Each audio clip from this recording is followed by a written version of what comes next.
Alright, good night again, everyone, and welcome to another edition of God's Creation Ministries Bible Studies. I am Lemar Biggs. I am also a visitor like some, but I'm already feeling at home. And again, I just want to give God thanks for you guys and the opportunity to be able to break bread together. And so, as we are about to get into tonight's study, I pray as always that it will be a blessing, that God will be glorified, and that we will all be edified at the end of the night. All right. And so my topic for tonight is navigating God's divine delays. All right. And I believe all of us can relate to that. And so it's interesting to see what will come out of this tonight. It may mean different things for others than it does for others. So the first story that we turn to, it's Genesis chapter 12, verses 1 to 3. And this is where God called Abraham and made a very distinct promise to him. Now the Lord had said unto Abraham, Get thee out of thy country, and from thy kindred, and from thy father's house, unto a land that I will show you. And I will make of thee a great nation, and I will bless thee, and make thy name great, and thou shalt be a blessing. And I will bless them that bless thee, and curse him that curses thee, and in thee shall all families of the earth be blessed. Wow, amazing, right? Now if we scroll down to verse 10, it says, And there was a famine in the land, and Abram went down into Egypt to sojourn there, for the famine was grievous. So for the sake of time, we skipped a few verses. So God told Abram, leave from your family and your relatives and go to a place that I will show you. He didn't even know where he was going. And when he left, the first thing that he encountered was a famine. How many of us have been in positions where we know that God directed us to do something, and then trouble was there waiting for us, and we started to question or backtrack if that was God or it was the devil, right? And so that's one point. First thing he met up in when he left upon God's commands was a famine. And as we know, it was a long time before that promise started to come into effect. Alright? A very long time. And so it was 25 years before Isaac came about. And we know what happened in between this promise made and Isaac's birth. Sarah came up with a plan, introduced it to him, because apparently she probably felt like this thing was taking too long and she was trying to help God. You know, and I know many of us are like that, because there's a popular saying that God helps those who help themselves. It's not biblical. It sounds good, but it's not biblical. If God says to wait, it means wait. And so up to today, we still see where that one decision that they made is still causing havoc right now. The Arabs, the descendants of Ishmael, they still don't like the descendants of Isaac, because they believe that they stole their birthright. So that's one lesson within the lesson of trying to help God out when we don't feel like waiting. It causes problems. Alright? So it was 25 years until Isaac was born.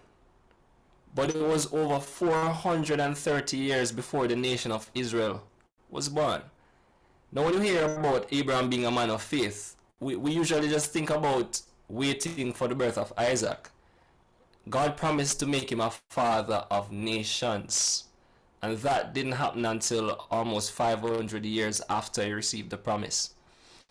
I want us to put that in context. How many of us are patient enough to wait on God for 5 years?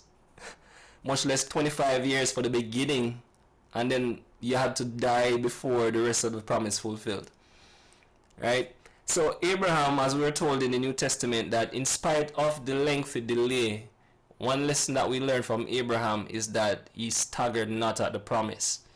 Meaning that even though it was taking a while, and he was old and his wife was old, the Bible said that he didn't stagger at the promise because he counted God faithful who promised him, right? And so that one that's our first one. We move over to Genesis chapter 37 verses 5 to 11, where Joseph comes into play.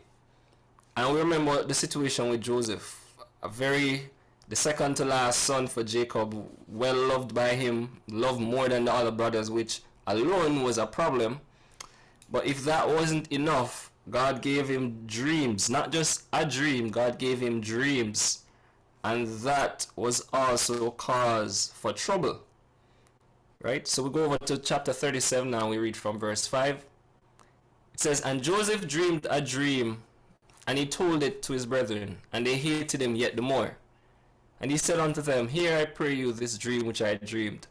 For behold, we were binding sheaves in the field, and lo, my sheaf arose, and also stood upright. And behold, your sheaf stood around about, and made obeisance. And his brethren said to him, Shall you indeed reign over us? And shalt thou indeed have dominion over us? And they hated him yet the more for his dreams and for his words." But that wasn't it. Verse 9, "And he dreamed yet another dream, and he told it his brethren. He said, Behold, I have dreamed a dream more, and behold, the sun and the moon and the 11 stars made obeisance to me. And he told it to his father and to his brethren, and his father rebuked him, and said, What is this dream that you have dreamed? Shall I and your mother and your brethren come and bow down ourselves to you, to the earth? And his brethren envied him, but his father observed the saying." Now, the problem is, whenever we get these kind of promises from God, we are looking for it to start manifesting tomorrow, next week, next month, next year, possibly. Right? And that can be a very big problem, because God's timing is not our timing. And that's the main factor right there. God's timing is not our timing, and we want it now, but God operates in appointed times. And that's where I believe most, if not all of us, struggle to understand certain things, because when you hear a particular word that's exciting, you're looking like, well, all right, let me put myself in position that this thing can start to happen right away. But sometimes God gives us the plan. He gives us the end result first, then he brings us back to the beginning and say, okay, let's start this now. So like with Abraham, the promise that he gave to Abraham wasn't going to be fulfilled until almost 500 years later, but it was a word of assurance. And so whenever we receive a promise from God, it's for us to hold that word dearly, and knowing that once he said it, it's already done. Because his word, as we are told, cannot return to him void. It cannot fall flat to the ground. It must accomplish that which it was sent for it to do. Right? So Joseph was around 17 years old at this time. It wasn't until he was about 30 years old before this promise came to pass. But what happened in between? Just like with Abraham and the famine, trouble.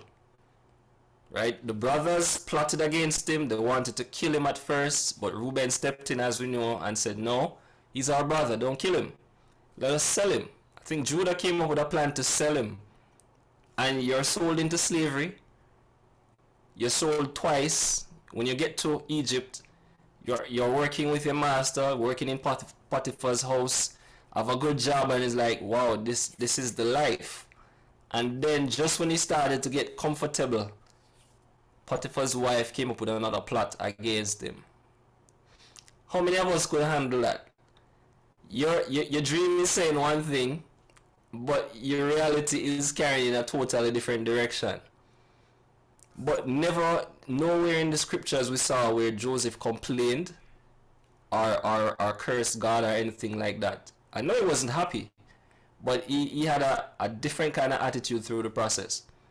And so he went through 13 years of waiting, right? He even went as far as to say, listen, when he interpreted the dream for the butler, he said, listen, when you get back into the palace, just mention my name to the Pharaoh.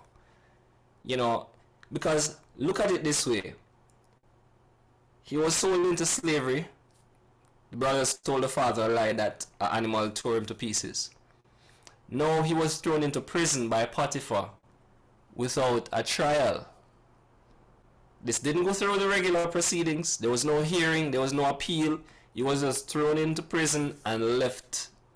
And like we'd say nowadays, he got lost in the system. Innocently. And then now you see this guy coming and you say, listen, you're going to be restored. And when you get restored, just call my name to Pharaoh. As we like to say, your network is your net worth. So he's trying to say, put in a word for me. You know, you have influence. And the Lord blocked the man's memory for 2 years because that wasn't his time. And I was asking the Lord, why did he do that to Joseph? Why? This man must have been so happy that he got his job back. How is it that you allowed him to forget for 2 years? And after a few weeks or a few months, the revelation came. The Lord is like, I gave him the dream as to what I had in store for him. And if he had gotten released by the butler's request, he would have just been a regular employee in the palace. Nothing special, nothing extravagant, just a regular worker under Pharaoh's rule. And God said that wasn't the plan. And so God created the perfect storm. A dream that baffled the magicians and the soothsayers and the psychics, and only Joseph was able by the grace of God to interpret that. And we know the end of that story. From the pit to the palace, just like that. So for those of us who feel like there's a political calling on our lives, but you've never studied sociology or political science, you've never been into the youth arm of any party or anything like that, it doesn't matter to God. If that's where He wants it to be, He'll orchestrate it, and when the time is right, He'll call for you hastily. Because the call for Joseph was hasty. So you don't have to go through the world system for God to operate in our lives the way He designed it to. Alright? Next thing we move over. The famous one, David. 1 Samuel chapter 16, verses 1 to 14. Right? This one was well, in my opinion, this one was hard to swallow, because if I was in a family and I was told that the prophet is coming to my home to anoint the next king of Israel, and I wasn't even invited to the presentation of the siblings, then that would hit differently. That's a different level of rejection right there. And so we saw where Samuel was sent to anoint the next king, and David was not even invited to present himself before the prophet. But eventually Samuel realized that, no man, I know I didn't miss God. And he asked Jesse, do you have another son? And he's like, oh yeah, we have, there's one more, but it couldn't possibly be David. You know, he's just a shepherd boy. I don't think he doesn't look like kingly material. He doesn't look the part. So, but yeah, there's one more. That was the attitude, right? And so when David came, the Lord spoke to Samuel and said, that's the king. And He anointed him. But guess what happened? After he was anointed, he was sent back into the field because his work wasn't finished. And like Joseph, it was another 13 or so years, from 17 to about 30, before David actually assumed rulership over Israel. What happened in between that time? Running for his life, there was Goliath. There was glory in the process. Killed Goliath, got one of Saul's daughter to be his wife, was in the army, was celebrated. But the moment when the women started to sing that Saul killed his thousands and David his 10,000s, we knew what happened. Jealousy stepped in, insecurity stepped in, and he had to be on the run for his life. But the promise still stood. He was already anointed king. But there were some things that he needed to learn in the process. Working with Saul the king, you had to, as we know about leadership, it's good when you have succession planning. So if that's the position that he's about to occupy, he has to work with the person currently in the position to learn the decorum. So indirectly he was learning about the diplomacy of the kingdom while being employed with Saul as the king. And if he didn't go through all that struggle between 17 and 30, we would not have a lot of the Psalms that we have today. Because many of those Psalms were written in caves while he was on the run, asking God why, asking God how long before you show up and deliver me from my enemies. And so another indirect lesson in that is that while we are going through this delay, this divine delay that God himself orchestrated, he's preparing us and he's equipping us for things that will last long after we are out of the picture. So David waited, and when it was his turn, he was granted the kingdom. And it was even a greater privilege because the Messiah came out of his lineage, as we know, and the God promised him that your name will forever be remembered. And as we know, David's name cannot come out of our mouths, whether it's through the Psalms that he wrote, the heart that he had towards people, the passion for God, the anointing that he carried as a psalmist, or the fact that the Messiah came through his lineage and is described as the root and offspring of David. Not Abraham, not Isaac, not Jacob, right? Not anybody but David. So God's divine delays always have purpose attached to it for his glory and for our good. We move over into looking at what happened with the nation of Israel.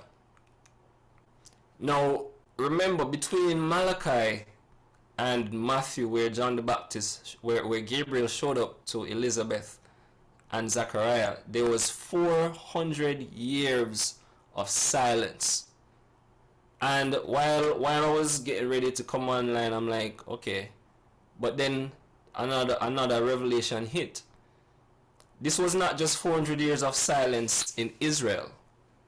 This was God just being silent for 400 years with the earth. How can I say that? Over in the book of Romans chapter 3, the Apostle Paul asks the question, what advantage does the Jew have over others? In verse 2 he said, because they're the ones who God committed these oracles to. So when God was silent with Israel for 400 years, there was no word on the land. But when he showed up magnificently. Gabriel came, spoke to Elizabeth and Zacharias, and then 6 months later he was sent back to Mary, and that was the beginning of the new covenant. So even in that silence, God was allowing a lot of things to accomplish, a lot of things to play out, because remember, he deals with appointed times. And so we might not understand. Guys, just think about it for a minute. Like, let's slow down and think about this. God was silent in the earth for 400 years. 400 years. Some of us go a few days or a few weeks and feel like we are disconnected from God, and it can feel so terrifying. Imagine as a prophet that as their ears tuned to the voice of God, and for 400 years you don't hear a word. That must be terrifying. But in all of this, the world also was like, what's going on? It was another period of time, like the book of Judges, where every man did what was right in their own eyes, because there was no divine intervention. And so a lot of persons felt like, you know what, God has forsaken the earth, so what's the sense? Let's do what we're going to do anyway, right? So that one was also very prominent. And then we see the most famous one, I think, maybe because I looked at it a few days ago. Now this is from John chapter 11 with Mary and Martha. Now the account is given that they sent to Jesus and said, listen, your friend Lazarus is sick. Come and heal him. And I want to read through the first few verses of that, so you can see that not every delay is the devil trying to block your progress. Sometimes God does it himself. Alright? Not every delay requires us to bind up the devil and, you know, ask God to remove stumbling blocks and all. No, some delays God assigns himself. So let's go over to John chapter 11 verse 1. It says, now a certain man named Lazarus, he was sick. the town of Mary and Martha. Mary and her sister Martha. Now this was the same Mary that anointed the Lord and wiped his feet with her hair. Verse 3, therefore his sisters sent unto him, saying, Lord, he who you love is sick. When Jesus heard that, he said, this sickness is not unto death. Means that it was something that he could have easily dealt with. But for the glory of God, that the Son of God might be glorified thereby. Now when he had heard, now Jesus loved Martha and her sister and Lazarus. Verse 6, when he had heard therefore that he was sick, he abode 2 days still in the same place that he was. And afterwards he says to his disciples, let us go into Judea again. Now, has anyone here ever prayed, God answered a prayer that you prayed probably 2 months or 2 years ago, and like you just totally ignored the current request? God will even use you to minister to somebody else and they come back with testimonies. And the very same thing that you spoke into their lives to encourage them about is the very same thing you've been praying and seeking God about. And still nothing. What we learned from this situation with Lazarus is that God sometimes deliberately orchestrates these delays. And I'm going to use a term like this. Sometimes God drags his feet purposely, but it's always for his glory. Why did Jesus wait 2 days extra to go? And I think it was about another 2 days journey. So by the time he got there, Lazarus was already dead. Yes, Sonia, for our good. He was already dead for 4 days. Now this is something that I learned. The Jews had a custom that when someone has been dead for 4 years, it's almost impossible for them to be resurrected in their view. So in waiting for 4 days to show up, Jesus was also shattering a cultural viewpoint that limited the power of God. They've seen people like back in the Old Testament. Remember where they threw this dead man into the tomb of the prophet, and he came back to life. They don't keep the dead for long, but in their estimation, this man has been dead for four days. Like Martha said, he's probably stink by now. And Jesus was like, all right, let me do this. And so 4 days, that was one of the most notable miracles, because in the Jews' minds, after someone is dead for 4 days, that's it for them. And so Jesus shattered that in one go in calling back Lazarus from the dead after 4 days, to show that he's not just God of the living and the resurrection and the life, but he's also Lord over the spirit realm of the dead. He called back Lazarus after 4 days. Why?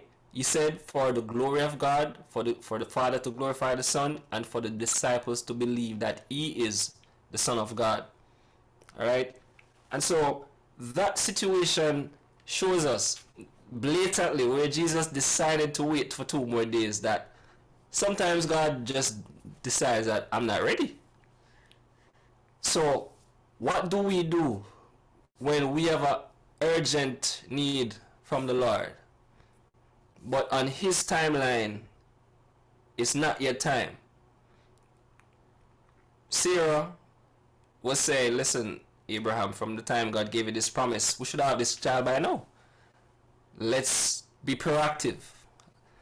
I know you have some go-getters out there in life that if we don't see things happening, we try to do things on our own. We just want the results. Sarah was like that. She's like, listen, man, I believe God in her, but how he said it, I'm not sure, but let's do something. How many of us are like that? That sometimes we get impatient and we try and run ahead of God because we think that he's taking too long. But now that we realize, whether you knew it before or it's just coming to light now as we share, like, how do you navigate things when God decides that it may be urgent to you, but it's not urgent to me? And so this is what I'm going to share with you now. I have 5 things that we can do to help us to navigate God's divine delays.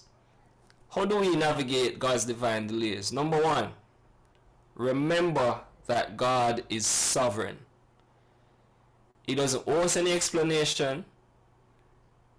We don't know what the bigger picture is. We're only seeing our frame that we are a part of. and he needs not take counsel from any man. He does not need to explain himself to anybody. We have to understand that God is sovereign, acknowledge it, and accept it when we don't understand things, when things don't sit well with us, when we are disappointed, and like Job, when life goes awry in a split second, the attitude needs to be, though he slay me, yet will I still trust him. I didn't bring anything into this world, and I won't take anything out. And as he said in Isaiah 55 verse 8 and 9, he says, my thoughts are not your thoughts, neither are my ways your ways. For as high as the heavens are above the earth, so are my ways above yours. And so that's the first thing we have to understand, that God's thought patterns, we can't fathom it. We have finite minds. His mind is infinite. So we have to respect the sovereignty of God and know that his judgments are sure, they are perfect, and not because we don't understand why he does certain things or why he allows certain things to happen means they are wrong or they're not right. We're generally prone to start saying, boy, the devil at work and whatever. But now we can add an element to our prayer and say, okay, God, is this you? Are you slowing things down for your own glory and for my good?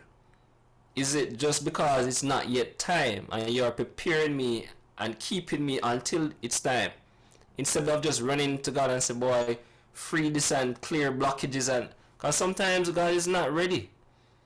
Sometimes we are not ready for what he has in store, and he loves us too much to allow us to destroy ourselves. Now, many times when we think of God will not give us more than we can bear, we only think of it from temptations and problems and struggles. No. God is not going to give us more than we can handle, even on the good side. Secondly, as Jesus told them in John chapter 11 verse 4, whenever God divinely delays a thing, it's for his glory. Jesus told them the sickness that Lazarus had is not unto death, but that the Father may be glorified and that the Son may be glorified through it. Right? So it's always for the glory of God when things are delayed. Whether or not we understand it, whether or not we agree with it, whether or not we're comfortable with it, it's always for the glory of God. Number 3, the testing of our faith builds patience. James chapter 1 verses 2 to 4. Nothing irritates us more than delays. I know there are some of us who don't like to wait on people, period. We don't like to wait on anything. Some of us, even if the popcorn says let this thing pop for 3 minutes, once you reach 2 minutes and 10 seconds, we're like, I can't wait. Some of us are like that. And what tool does God use to build faith? Patience. The testing of our faith builds patience. And I was taught this a while back. Patience is not just the ability to wait. As you have persons like, you will wait for 2 or 3 hours on somebody, but by the time they get there, you're just down the throat, like, where were you? No. Patience is the attitude with which we wait. So if God says, I'm going to do this for you, let us not be the mumblers and the grumblers and the murmurers, because what we learned from the children of Israel is that God doesn't like murmuring and complaining. But if he said he's going to bring you into a goodly land flowing with milk and honey, even though he brought you through the wilderness, just trust him. That's what he expects us to do. Just trust him at his word, because his word is sure. It's forever settled in heaven. He cannot lie, and it cannot fall flat. I know it's hard for us to remember when we're in pressure situations, but that's what the Lord requires of us, to remember that his words will never fall flat. If he makes a promise, that is good as done. No matter how the in-betweens play out, the promise is sure. Number 4, God stands at the beginning and the end. Hebrews chapter 12 verse 2 tells us that he is the author and the finisher of our faith. Now when the author, from what I understand, before an author starts writing, they already know what they want the book to entail. So before you start writing, you already have the idea, and you just write to get to the expected result. So God is the author and the finisher of our faith, which means he knows about the valleys, he knows about the mountains, he knows about the rocky plains, he knows about the barren lands, he knows about the heavy rains, he knows about the drought and the hot sun. He knows all the different conditions and seasons and situations that we have to deal with beforehand. So none of this catches him by surprise.